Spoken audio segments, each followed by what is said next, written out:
बताता हूँ, टब में रखा हुआ सिक्का जो है आपको ऊपर उठा दिखाई देता है, थोड़ा सा बॉटम पे ना दिखे आपको, थोड़ा सा कहां दिख रहा होता है, वो ऊपर की तरफ दिख रहा होता है। तो वो जहां था उस पे एक वाई एक्सिस में वो क्या कर गया है, ऊपर उठ के दिखाई दे रहा है। तो वो चीज जो है वो क्या है, वाई एक्सिस की शिफ्ट है। और वाई एक्सिस की शिफ्ट जो क्या कहलाती है, नॉर्मल शिफ्ट। सुने ध्यान से।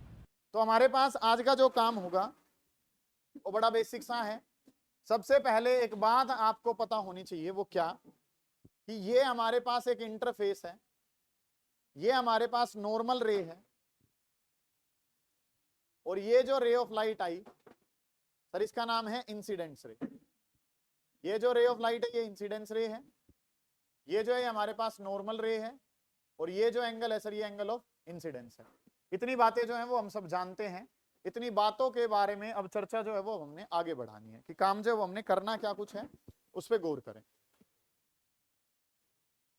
तो बात नंबर 1 जो हमने जानी है सर, उसके अंदर ये हमारे पास एक इंटरफेस है, ये हमारे पास नॉर्मल रे है, और ये जो है ये इंसिडेंट रे है। इंसिडेंट रे नॉर्मल रे इन दोनों के बीच के एंगल को क्या कहा जाता है, एंगल ऑफ इंसिडेंस कहा जाता है। ठीक बात है। मतलब कि अगर मैं ये जो है ये मेरा हाथ किसको रिप्रेजेंट कर रहा है, नॉर्मल रे को, और ये मेरा हाथ किसको रिप्रेजेंट कर रहा है, इंसिडेंस रे को, तो इन दोनों के बीच में जो ये एंगल है वो एंगल किसका है, एंगल ऑफ इंसिडेंस। अगर मैं क्या करता हूं कि ये इंसिडेंस रे नॉर्मल की तरफ अगर आती है तो ये एंगल क्या करता जाएगा, कम होता जाएगा, और जब ये नॉर्मल के साथ ही चली जाएगी तो ये एंगल कितना हो जाएगा, जीरो। क्योंकि एंगल जो है ये दोनों के बीच में जो एंगल है वो क्या है, एंगल ऑफ इंसिडेंस है। समझ पा रहे हो आप बात को, कि ये जो है ये नॉर्मल रे है, ये कौन सी है, इंसिडेंस। इन दोनों के बीच में ये जो एंगल एक इसका काम कर रहा है, एंगल ऑफ इंसिडेंस। और जब इंसिडेंस रे किसकी तरफ जा रही है, नॉर्मल की तरफ जा रही है, तो ये एंगल कितना हो गया है, जीरो। तो अगर मैं इसी के बारे में अब चर्चा करूंगा तो काम जो वो आपने क्या करना है, सुनो ध्यान से, कि अगर एक रे ऑफ लाइट जो है ये हमारे पास इंटरफेस है, और अगर मैं इसमें बात करता हूं तो रे ऑफ लाइट जो है वो सरफेस पे कैसी आ गई, नॉर्मल आ गई। ठीक है, ये इंटरफेस था, और ये जो है हमारे पास क्या है, इंसिडेंस रे है। और इंसिडेंस रे किस तरीके से आ रही है, इंसिडेंस रे इज फॉलिंग नॉर्मली। इंसिडेंस रे जो है वो नॉर्मली फॉल कर रही है, नॉर्मली फॉल कर रही है, तो ये इस तरफ चली गई है, तो एंगल आई जो है वो घटता घटता घटता किसके बराबर हो जाएगा, जीरो के बराबर। ये बात आपको पता चल गई है। वो कहेगा क्या, रे इज फॉलिंग नॉर्मली, रे जो है वो कैसे फॉल कर रही है, नॉर्मली। रे नॉर्मल किस पे है, सरफेस पे, एंगल ऑफ इंसिडेंस किसके बराबर है, जीरो के बराबर। ये बात जो है ना वो आपको पता होनी चाहिए। तो आज का हमारा जो काम है, आज हमने 2 टॉपिक जो है वो कवर करने हैं। टॉपिक नंबर 1 की अगर मैं बात करता हूं तो सर टॉपिक नंबर 1 है कंडीशंस फॉर नो रिफ्रैक्शन, कि वो कौन कौन सी कंडीशन है जिनमें रिफ्रैक्शन नहीं होगा, बात नंबर 1। बात नंबर 2 जानेंगे नॉर्मल शिफ्ट के बारे में। ये 2 काम जो है वो आज हमने करने हैं, फिर इनसे रिलेटेड न्यूमेरिकल्स वगैरह जो है वो हम चला रहे होंगे। तो आज का हमारा पहला जो काम है वो हेडिंग डालें, कंडीशंस फॉर नो रिफ्रैक्शन। इसको यूज करेंगे हम आने वाले टाइम में, कंडीशंस फॉर नो रिफ्रैक्शन, अभी भी यूज करेंगे नॉर्मल शिफ्ट के अंदर इसको। कंडीशंस फॉर नो रिफ्रैक्शन, कि नो रिफ्रैक्शन की कोई रिफ्रैक्शन ना हो, इसके लिए क्या कंडीशन जो है सर वो हमारे पास अवेलेबल है, ये बात मैं जानना चाहता हूं। और इस बात को अगर हम करेंगे तो किस तरीके से चीजें जो है ना वो हमारे पास बनेंगी। सुने सारे बच्चे ध्यान से। तो कंसेप्ट जो है वो हमने क्या करना है, गौर करें। कंडीशंस फॉर नो रिफ्रैक्शन, की रिफ्रैक्शन ना हो, इसके लिए बातें जो है वो हमने करनी है। तो हम मान लो ये जो है ये हमारे पास एक इंटरफेस है, और एक रे ऑफ लाइट जो है वो कैसी फॉल कर रही है, रे of light is falling normally. रे ऑफ लाइट जो है वो कैसे फॉल कर रही है, नॉर्मली। हम प्रूव करेंगे चीजों को, आप बस याद करेंगे कि अगर मैं बात करूं ये इंटरफेस है तो इसके ऊपर का मीडियम क्या है, म्यू1, और इसके नीचे का मीडियम जो है वो क्या है, म्यू2। और रे ऑफ लाइट कैसे फॉल कर रही है, नॉर्मली फॉल कर रही है, तो एंगल ऑफ इंसिडेंस कितना है, जीरो। अभी थोड़ी देर पहले काम कर चुके हैं कि इंटरफेस पे रे ऑफ लाइट परपेंडिकुलर डली तो एंगल ऑफ इंसिडेंस कितना है, जीरो। क्योंकि एंगल लिया ही किसके साथ जाता है, वर्टिकल के साथ, और वर्टिकल डल गई है तो वर्टिकल का वर्टिकल से एंगल कितना है, जीरो। हॉरिजॉन्टल से एंगल थोड़ी लेना है, एंगल जो है अब है वो किसके साथ लिया जाता है, angle is taken with vertical, vertical से लेना, और वर्टिकल ही लाइट गई है तो एंगल ऑफ इंसिडेंस कितना है, जीरो। अब अगर मैं बात करूं तो पहली जो कंडीशन है, if ray of light false normally to the surface, ray of light falls normally to surface। रे ऑफ लाइट जो है वो सरफेस पे कैसे जा रही है, रे ऑफ लाइट परपेंडिकुलर है सरफेस के ऊपर, ऐसे करके रे ऑफ लाइट जो है ना वो जाने लग रही है। और अगर ऐसे करके रे ऑफ लाइट जाती है तो अगर मैं इसमें इस्तेमाल करूं किसका, यूजिंग स्नेल्स लॉ। अगर हम स्नेल्स लॉ की बात करें तो यूजिंग स्नेल्स लॉ ने हमें क्या कहा है सर, जहां का रिफ्रैक्टिव इंडेक्स है वहीं का ही sine of angle. μ1 sine of angle कितना है, sine of I is equal to μ2 और इनटू में कितना हो जाएगा, साइन ऑफ आर। ठीक बात है, क्योंकि आई ऊपर है तो आर तो कहीं बन रहा होगा, नीचे। इसके बारे में अगर हम बात करेंगे तो μ1 साइन आई, μ1 साइन आई, आई की जगह वैल्यू जो है सर वो कितनी है, 0।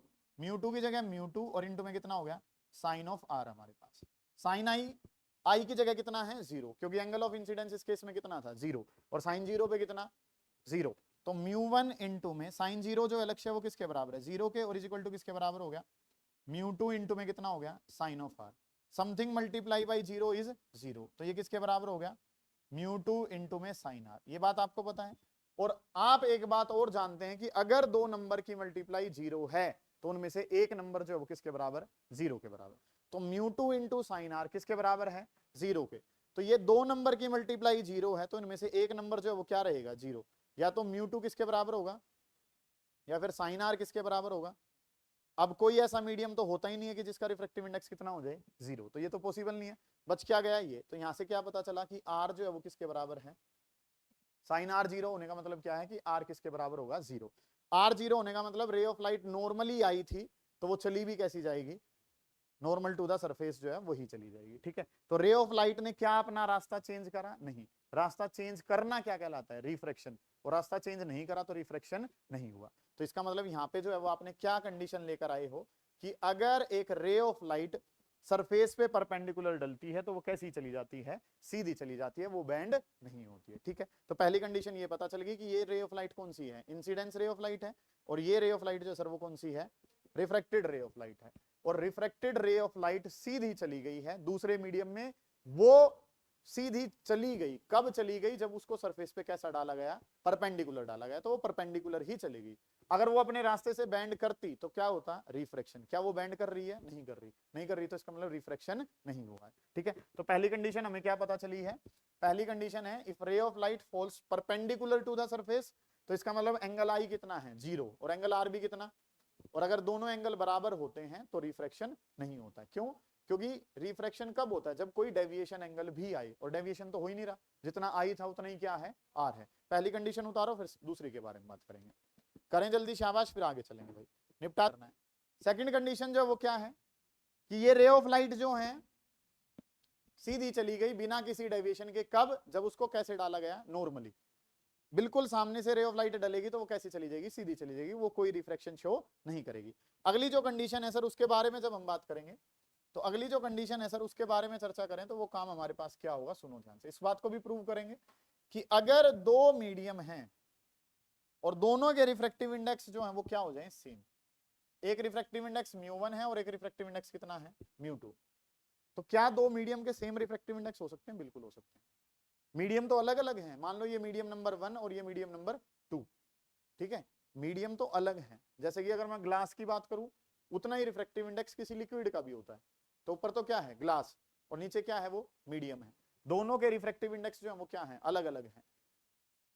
मीडियम अलग है लेकिन रिफ्रैक्टिव इंडेक्स क्या है, सेम है। ठीक है, मतलब कि मैं यहां पे लिख देता हूं कि ये जो है ये हमारे पास क्या है, मीडियम नंबर 1। इसकी बात करूं तो ये हमारे पास क्या है, मीडियम नंबर 2।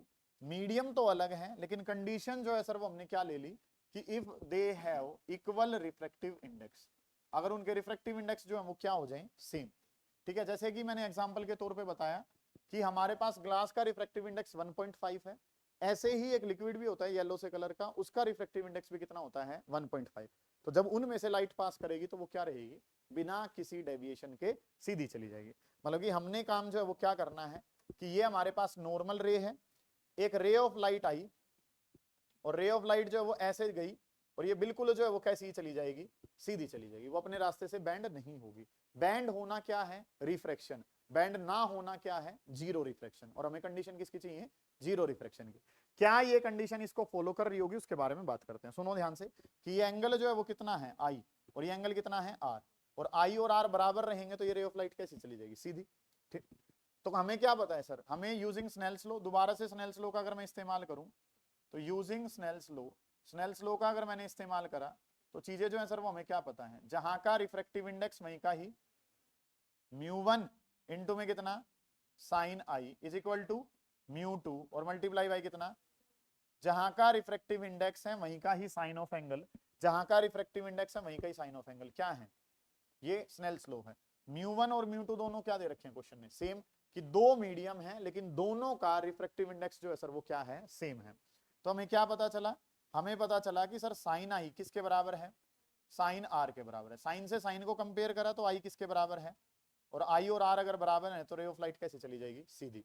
तो ये दो कंडीशन आपने जानी, एक में जब दोनों मीडियम का रिफ्रैक्टिव इंडेक्स क्या है, सेम, और एक जब रे ऑफ लाइट कैसे डल रही है, परपेंडिकुलर टू द सरफेस। दोनों कंडीशन में कोई रिफ्रैक्शन नहीं होगा, रे ऑफ लाइट कैसे चली जाएगी, सीधी चली जाएगी। चिराग जी आप यहाँ पे क्या जान रहे हो, म्यू1 साइन आई, म्यू2 साइन आर, ये चीज हमारे पास है।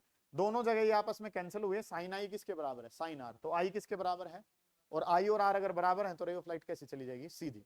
तो हमारा जो एक पर्पस था वो फुलफिल हो चुका है। दूसरा काम होते ही छुट्टी, कंडीशन फॉर नो रिफ्रैक्शन, कोई रिफ्रैक्शन नहीं होना चाहिए। तो पहली कंडीशन, रे ऑफ लाइट कैसी डली है, परपेंडिकुलर, और दूसरी कंडीशन की दो मीडियम है लेकिन दोनों का रिफ्रैक्टिव इंडेक्स क्या है, सेम, तो रे ऑफ लाइट कोई डेविएशन शो नहीं करेगी, रे ऑफ लाइट कैसी चली जाएगी, सीधी।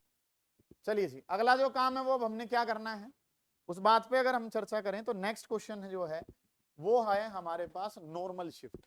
ठीक है, कल हमने क्या पढ़ा था, लेटरल शिफ्ट। लेटरल शिफ्ट का मतलब क्या है, साइड में शिफ्ट हो जाना, मतलब मैं यहां खड़ा हूं, यहां की बजाय यहां खड़ा हो गया, तो ये कौन सी शिफ्ट है, लेटरल शिफ्ट।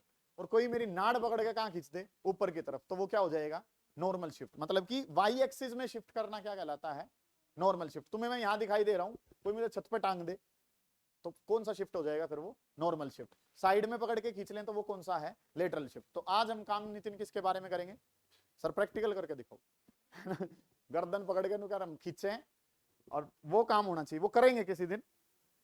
ठीक है, अभी के लिए बस वैसे नॉर्मल ही बात करते हैं, नॉर्मल शिफ्ट के बारे में चर्चा करते हैं। नॉर्मल शिफ्ट के बारे में अगर हम बात करें तो क्या ये चीजें हमने कभी ऑब्जर्व कर रखी हैं, सर बिल्कुल। आपने 10th क्लास में एक छोटा सा काम पढ़ा था, आज उसको ना डेरिवेशन उसकी हम कर रहे हैं। वर्ड है नॉर्मल शिफ्ट। आपने एक क्वेश्चन मतलब कि इंग्लिश में पढ़ा होगा, मैं हिंदी में बताता हूं।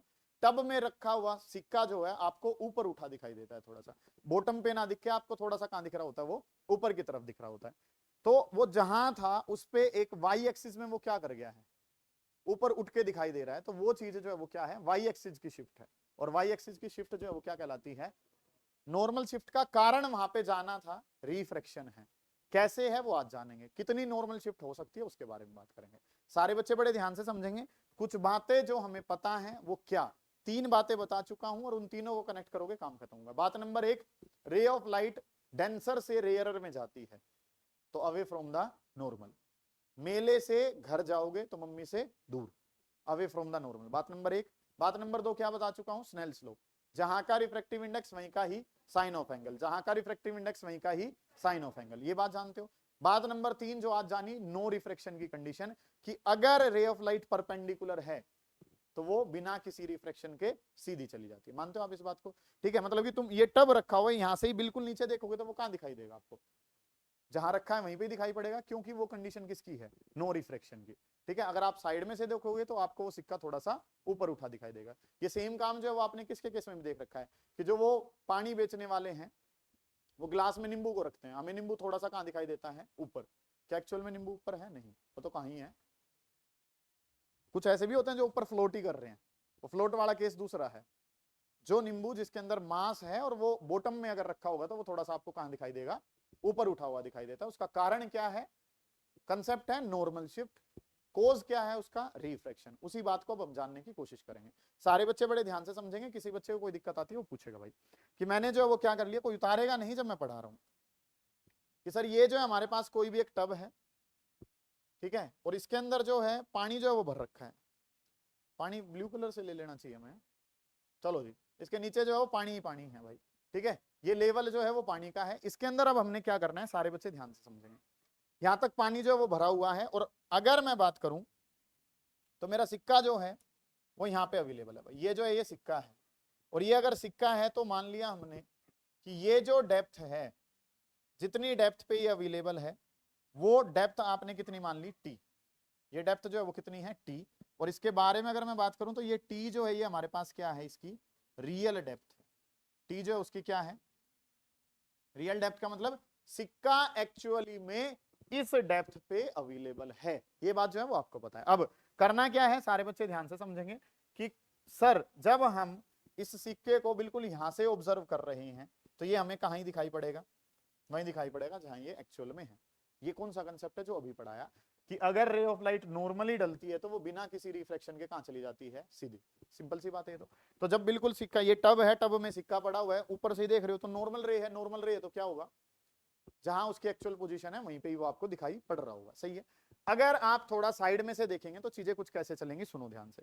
अब ये कौन है, पानी, अंदर तो क्या है, पानी है, और बाहर कौन है, एयर। तो अंदर वाला जो मीडियम है सर वो कैसा है, और बाहर वाला मीडियम जो है सर वो कैसा है, पता है आपको इस बात का, पानी is denser as compare to air, सही है।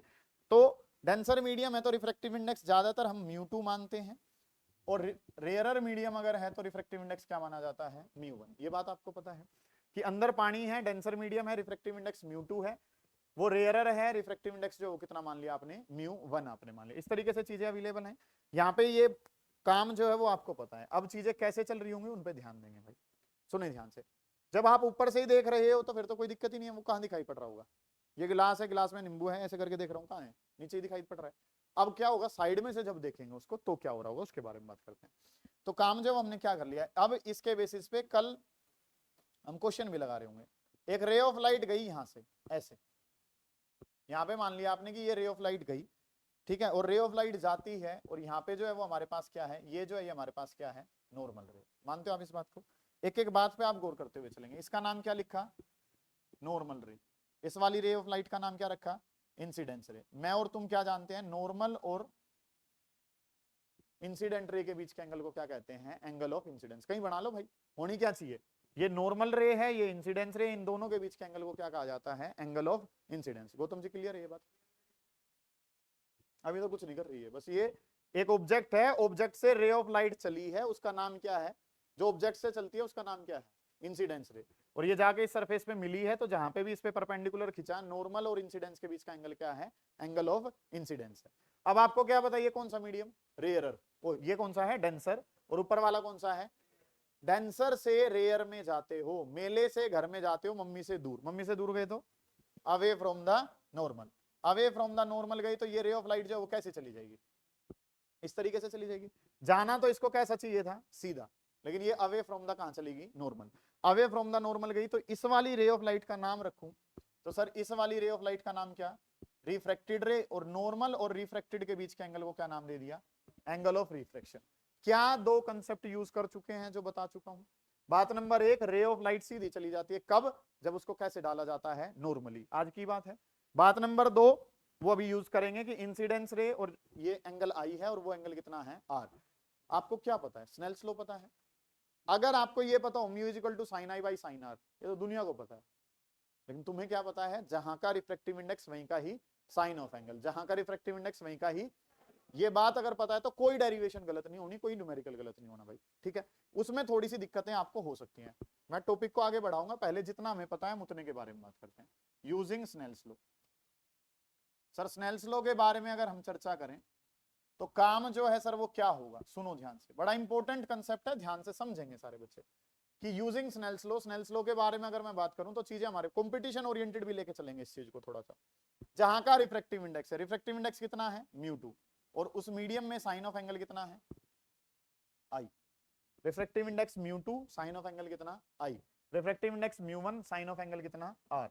जहां का रिफ्रैक्टिव इंडेक्स है वहीं का ही साइन ऑफ एंगल हमेशा क्या रहता है, कांस्टेंट रहता है। ये बात हमें इतनी पता थी, इतनी बात आपने लिखी। ये रिफ्रैक्टिव इंडेक्स μ2 है, साइन ऑफ एंगल कितना है, आई। रिफ्रैक्टिव इंडेक्स μ1 है, साइन ऑफ एंगल कितना हो गया, आर। ये बात आपको पता है जी। काम जो है वो हमने क्या करना है, इतनी बातें आपको पता है। तो ये जो है हमारे पास क्या था, ये ऑब्जेक्ट हमारे पास है, और ये ऑब्जेक्ट अगर हमारे पास है इस तरीके से, ये ऑब्जेक्ट जो है वो रखा हुआ है, तो इससे रे ऑफ लाइट निकली, जो नॉर्मल वाली थी वो तो बिल्कुल कैसी चलेगी, सीधी।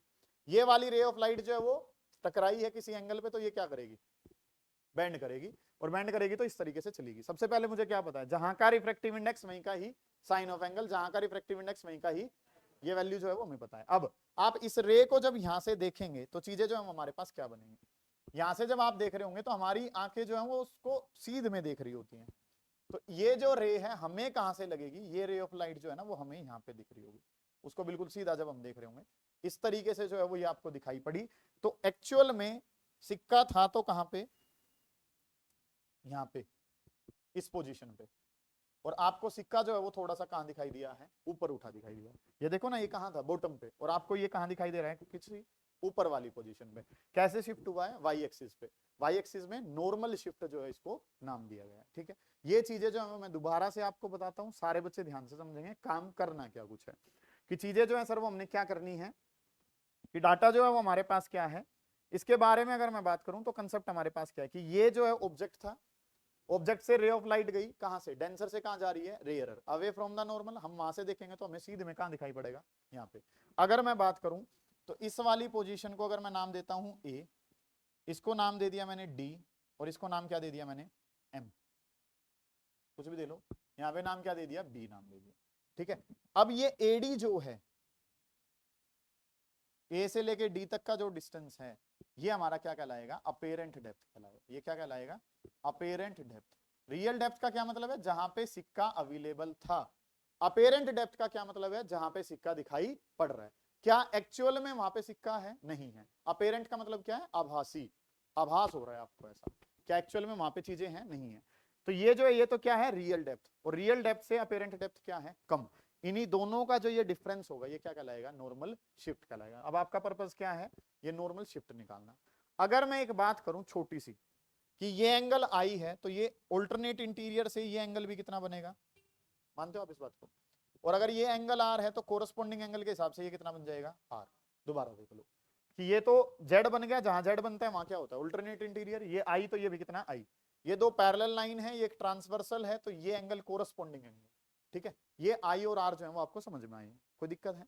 अब यहाँ पे पूरी ऑप्टिक्स में ये हम अजम्पशन मानेंगे काम को करने के लिए, काम को आसान करने के लिए, कि ये जितने भी एंगल हैं वो बहुत छोटे हैं। ये एंगल जो है वो सारे के सारे क्या हैं, छोटे एंगल हैं। और छोटे एंगल्स के लिए ना आपने 11वीं क्लास में जान लिया था, छोटे एंगल के लिए साइन ऑफ एंगल लगभग सा किसके बराबर होता है, एंगल के। कोस ऑफ एंगल जो है छोटे एंगल के लिए लगभग बराबर होता है 1 के, और टेन ऑफ थीटा जो है वो भी किसके बराबर होता है, थीटा के। या आप कह सकते हैं साइन और टेन की वैल्यू लगभग सेम होती है जब एंगल जो है वो क्या हो, स्मॉल हो। और ये काम हमने करना क्यों है, क्योंकि हमने इनमें रिलेशंस जो है वो एस्टेब्लिश करने हैं। ठीक है, पहली बात, जहां का रिफ्रैक्टिव इंडेक्स वहीं का साइन ऑफ एंगल, जहां का रिफ्रैक्टिव इंडेक्स वहीं का ही साइन ऑफ एंगल, ये क्या रहता है, सेम। मैंने क्या बताया, एंगल जो है as angles made are very small, angle जो बन रहे हैं वो कैसे हैं, बहुत छोटे हैं। Angles made are very small, angle बहुत छोटे हैं, तो साइन ऑफ एंगल लगभग कितना है, एंगल, और cos of angle 1, ten of angle भी कितना। तो अगर मैं कहना चाहूं तो मैं साइन आई को एंगल लिखूंगा, और एंगल को फिर क्या लिख दूंगा, टेंजेंट ऑफ एंगल। तो ये जो ये क्या बन जाएगा, mu two tangent I is equal to mu 1, और ये क्या हो जाएगा, टेंजेंट ऑफ आर। इस तरीके से डाटा जो है ना सर वो हमारे पास है, कि जहां का रिफ्रैक्टिव इंडेक्स वहीं का ही साइन ऑफ एंगल, जहां का रिफ्रैक्टिव इंडेक्स वहीं का ही साइन ऑफ एंगल। हमने क्या माना है कि सर एंगल जो है वो बहुत छोटे हैं, तो साइन का एंगल पहले कहां जाएगा, एंगल में, और एंगल से फिर हम कहां चले जाएंगे, टेंजेंट ऑफ एंगल में। मन में सवाल आएगा कि साइन और टेन तो बराबर होता ही नहीं है बेटा, ये अजम्पशन है। कब की अजम्पशन है, जब एंगल बहुत छोटे होते हैं। तो एंगल बहुत छोटे हों तो साइन और टेन की वैल्यू क्या रहती है, सेम। एग्जाम्पल के तौर पे अगर मैं बात करूं तो एग्जाम्पल के तौर पे साइन 0 किसके बराबर, 0, और टेंजेंट 0 भी कितना, 0। अब तुम सोचोगे कि सर अगली अगर हम बात करें तो टेंजेंट 90 तो इनफाइनाइट है, और साइन 90 कितना, 1, बहुत ज्यादा अंतर आ गया। तो मैं क्या कह रहा हूं, छोटे एंगल के लिए बात करनी है, किस पे बात करनी है, स्मॉल एंगल के लिए। और वो डिग्री में नहीं लेने हैं, वो किस में लेने हैं, रेडियन में लेने हैं। एंगल को दो तरीके से लिखते हैं ना, एक तो डिग्री में और एक कहां, डिग्री का मतलब तो 90 डिग्री, 45 डिग्री, और रेडियन में बात करूं तो π/4 π/3। ये तो बड़ी वैल्यूज चली जाएंगी, बहुत छोटी वैल्यूज पे आपने काम करना है, सही है। तो ये काम जो हमने कर लिया कि μ2 tangent I is equal to μ1 tangent R. अब जो ये ट्राइंगल बनी है ए डी बी या ए एम बी, इनमें से टेंजेंट आई और टेंजेंट आर निकाल लो, काम खत्म है। तो हमने क्या पढ़ा है यहाँ पे, μ2, हमने जो काम करना है वो क्या है, μ2 tangent I is equal to किसके बराबर है, μ1 टेंजेंट ऑफ आर। ये बात जो है ना वो आपको याद करनी पड़ेगी, पूरी ऑप्टिक्स में यही काम चलेगा कि हम एंगल को छोटे मानेंगे, साइन से कहां जाएंगे, साइन तो लेना मजबूरी है क्योंकि वो तो क्या है, स्नेल्स लॉ, और हमारा डाटा कहां से निकल रहा होगा, टेंजेंट से। इस वजह से साइन को छोटे एंगल में लेकर एंगल में गए, और एंगल से फिर कहां चले गए, टेंजेंट ऑफ एंगल में। अब अगर मैं बात करूं तो जो ट्राइंगल हमारे पास बनी हुई हैं उनमें अगर मैं बात करूंगा तो चीजें जो है सर वो हमारे पास क्या है, ये एंगल था आर, यहाँ पे नाम था ए, यहाँ पे नाम था डी, और यहाँ पे नाम क्या था बी। ये एंगल 90, हमें क्या बताया, एंगल के सामने वाले को परपेंडिकुलर, साथ वाले को बेस, तो टेंजेंट आर निकल जाएगा यहाँ से। टेंजेंट आर अगर लिखेंगे तो हर्ष क्या बनेगा, tangent R is equal to sir perpendicular divided by base. सारे बच्चे जानते हैं इस बात को, परपेंडिकुलर कौन है, ए बी, और बेस कौन है, ए डी। सही है, इस तरीके से काम है। इसी तरीके से जो दूसरे वाली ट्राइंगल बनी पड़ी थी वो थोड़ी सी बड़ी थी, इसमें अगर मैं बात करूं तो यहाँ पे नाम ए था, यहाँ पे नाम जो वो क्या था एम, और यहाँ पे अगर मैं बात करूंगा तो ये नाम क्या था बी। इसमें बात करूं तो ये एंगल कितना था आई, एंगल के सामने वाले को परपेंडिकुलर, साथ वाले को बेस, और टेंजेंट ऑफ आई की बात करूंगा तो टेंजेंट दोबारा से क्या होगा, perpendicular divided by base. Perpendicular कौन है, ए बी है, और बेस कौन है, ए एम है। समझ पाए हो आप इस बात को, कुछ काम थोड़ी है ये, 10वीं क्लास का काम हो रहा है अब तो, कि काम जो हमने क्या करना है कि म्यू टू टेंजेंट आई रख दो, टेंजेंट आई की वैल्यू, टेंजेंट आई कितना है सर, कौन है, A B divided by A M है। म्यू वन कितना है,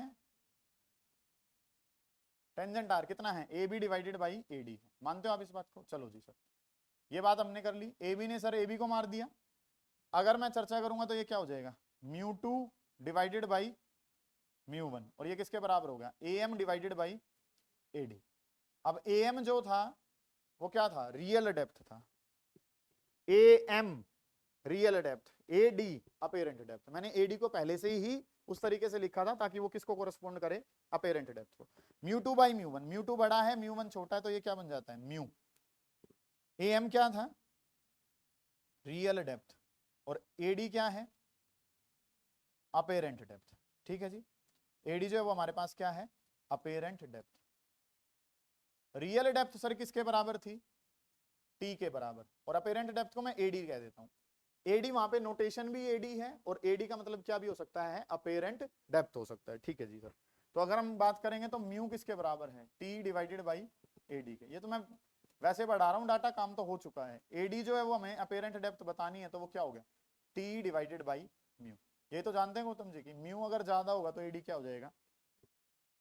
ठीक है, कि टोटल जो हाइट है, रियल में जो डेप्थ है, रियल में डेप्थ क्या है ज्यादा, उसको किसी नंबर से डिवाइड करेंगे, वो नंबर 1 से क्या रहेगा, ज्यादा रहेगा, तो ये अपेरेंट डेप्थ जो है वो क्या आएगी, कम। क्वेश्चन क्या पूछा जा सकता है, show that apparent depth is smaller than real depth. या क्वेश्चन क्या हो सकता है, what is normal shift, drive an expression for it. तो काम जो हमने क्या करना है कि अपेरेंट डेप्थ जो है, क्योंकि म्यू से डिवाइड कर दिया और म्यू की वैल्यू 1 से क्या है ज्यादा, कोई भी नंबर सोचो अपने दिमाग में, उसे 2 से डिवाइड करो, क्या वो नंबर पहले से कम आया ज्यादा आया, कम ही आएगा, सिंपल सी बात है।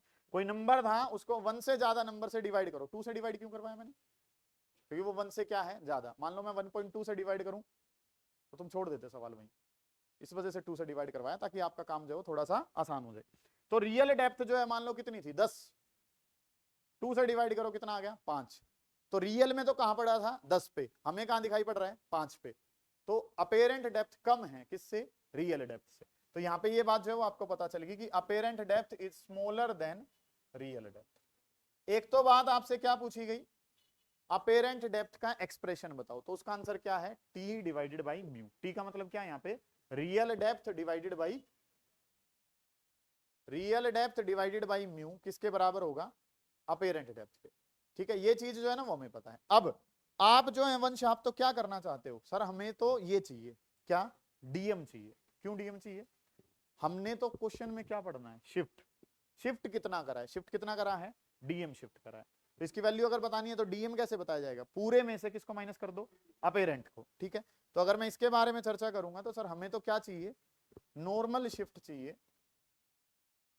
और अगर मुझे नॉर्मल शिफ्ट चाहिए तो मैं कैसे बता पाऊंगा, उसके बारे में चर्चा करूं सर। तो रियल डेप्थ में से किसको माइनस कर देंगे, अपेरेंट डेप्थ को। आरडी का मतलब रियल डेप्थ, एडी का मतलब अपेरेंट डेप्थ। रियल डेप्थ कितनी थी टी, अपेरेंट वाली टी बाई म्यू, और अगर मैं टी को कॉमन ले लूं तो ये हमारे पास क्या बचेगा 1 माइनस का 1/μ। ये तो कल किस में पढ़ाया था, लेटरल डिस्प्लेसमेंट में भी ये था कि वो किस पे थिकनेस पे डिपेंड करता है और किस पे रिफ्रैक्टिव इंडेक्स पे। नॉर्मल वाली भी उन्हीं फैक्टर्स पे डिपेंड करती है। समझ रहे हो आप इस बात को? दोबारा देख लेंगे, ध्यान से समझ लें, कोई बात ही नहीं है। चीजें जो है वो सर क्या करनी है, ये एक ऑब्जेक्ट था, रे ऑफ लाइट परपेंडिकुलर गई, वो तो कैसी जाएगी, सीधी, क्योंकि हमें पता है वो कोई डेविएशन शो नहीं करती है। फिर कोई रे ऑफ लाइट किसी एंगल पे गई, डेंसर से कहां जा रही है, रेयरर में, तो अवे फ्रॉम द, आपकी आंख ने उसके सीधे में देखा तो आपको डेप्थ जो है वो क्या दिखाई पड़ रही है, कम। वही डेप्थ क्या एक्चुअल में इतनी डेप्थ है, नहीं है, तो इसको नाम क्या दिया गया, अपेरेंट डेप्थ। हम क्या जानते हैं सर, जहां का रिफ्रैक्टिव इंडेक्स वहीं का ही, जहां का रिफ्रैक्टिव इंडेक्स वहीं का ही। अब साइन का एंगल तो ले नहीं सकते क्योंकि इनकी लेंथ नहीं पता होती हमें, तो हमने छोटे एंगल माने, और छोटे एंगल के लिए ये एंगल जो है वो किसके, साइन ऑफ एंगल कितना, एंगल, और एंगल को फिर क्या कह दिया, टेंजेंट ऑफ एंगल। ये डाटा जो है वो हमें पहले से ही पता होता है, मैथमेटिक्स का डाटा। यहाँ पे आपने टेंजेंट आई और टेंजेंट आर लिखे, जो कटता है काट दिया, जो बचा वो बेसिक समान था कि अपेरेंट डेप्थ जो है वो real depth divided by mu. Shift कितना हुआ है, रियल में से किसको माइनस कर दिया, अपेरेंट को, और ये काम जो है ना सर वो हमने कर लिया। इस काम को एक बार उतारो, फिर इसमें और डाटा मैं ऐड करूंगा, किसके लिए, कंपटीशन के लिए। करें जल्दी, शाबाश।